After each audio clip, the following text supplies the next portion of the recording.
What's up mga kasimpol? Ayan, nandito tayo. Kasama ko si Mama at si Kaden. Ihatid namin si Kaden sa school. Tapos ako, diretso na ako sa pagpasok. Let's go! Ayan, dito. Ito ang daan ng school ni Kaden. Papunta na kami. Konti lang nadaan dito. Pero pag mga alas 7 na, nako, marami-rami nang nadaan dito at traffic naghahatid ng mga bata. Ayan, nandito na ako sa school. Nihatid ko na si Kaden. Ayan, papasok naman ako sa trabaho. Bye, Kaden! Bye-bye! Ayan, kumakain pa pala siya ng nuggets. Hiningi pa yung laruan bago pumasok. Naiyak. Kaden talaga. Ayan mga kasimpol, pupunta na ako sa trabaho. Kita-kits tayo doon.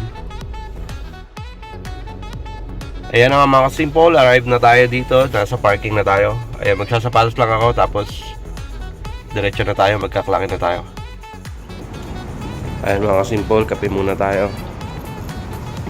Tapos diretso na tayo dun sa main building namin. Doon ako magkaklakin. Let's go.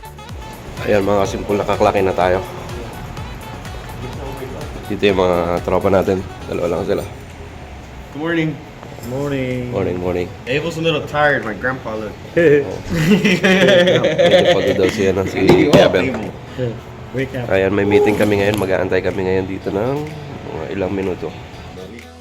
May meeting kami ngayon, kaya ito tropa namin. Mag-aantay tayo ng meeting na. Ayan, may meeting tayo ngayon muna. Lunes. Ayan. Tapos na ang aming meeting. Ayan, mag-i-start na kami ng trabaho. Ayan, kita-kita tayo mamaya sa break time. Ayan mga simple, mag-break muna tayo. Mag-break tayo ng 30 minutes break. Hindi na ako nag-break ng 15 minutes kanina. Busy. Para isang break na lang. Ayan, tapos na kami kumain, tapos na ang break. Balik trabaho na kami ni Kuya Bel. Ayan mga kasimple, pagkatapos ng trabaho, syempre kailangan mag-break time. Yan, may sagot gulaman, tsaka may hopya. Yan, sponsored by Kuya Bel. Ayun, thank you. Tayo ng sagot gulaman. Ayun, sarap ng pamerienda ni Kuya Bel. Ayan, tapos na ang ating break. Tapos magtrabaho tayo ng kain lang na dyan. Ayan, ang oras natin ay 2:55 na. Ayan, mamaya pa ang aming clock out. Alas 3:55 clock out namin. Ayan, mamaya na tayo magkita-kita sa clock out. Ayan, ito, nag-aantay ng tropa. Magka-clock out na kami. 1 minuto pa. Ayan. Unang mas minuto. Ayun, naka-clock out na kami. 3:55. Ayan, diretso tayo sa ating part-time job. Ayan. Kapayaman yan. Sana all. Ayan. Ayan na, dito na kami. Kanya-kanya nang uwian. Bye, Richard. Sige na. Ayan, sige na. Ayan, uwian na kami. Ayan mga kasimpol, nandito na tayo sa sasakyan. Ayan, diretso na tayo sa McDonald's. Doon ang ating part-time job. Ayan mga kasimpol, arrive na tayo dito sa McDonald's. Ayan, magpapalit na tayo ng ating uniform. Palit tayo ng pang McDonald's. Ayan na mga kasimpol, nakita nyo oh.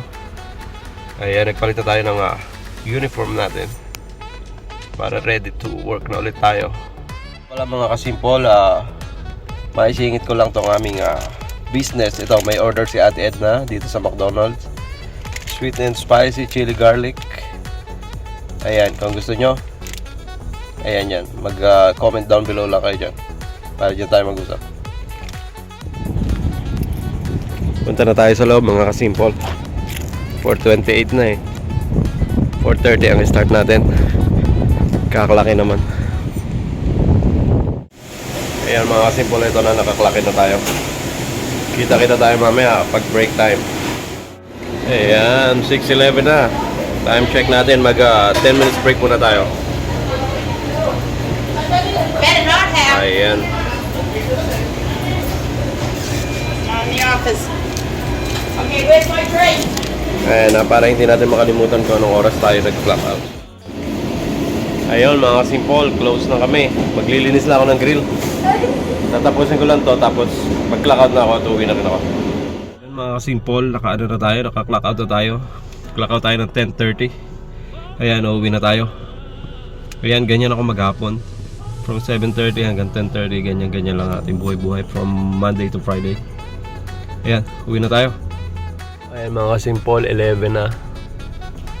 Arrive tayo ng 11 dito sa bahay. Mga simple, nakita naman nyo kung ano ang ginagawa-gawa natin sa buong isang araw. Ayan, andito na ako sa garahe, paakit na ako sa taas. Ayan, 11:02 na. Ayan, salamat sa panonood. Bye!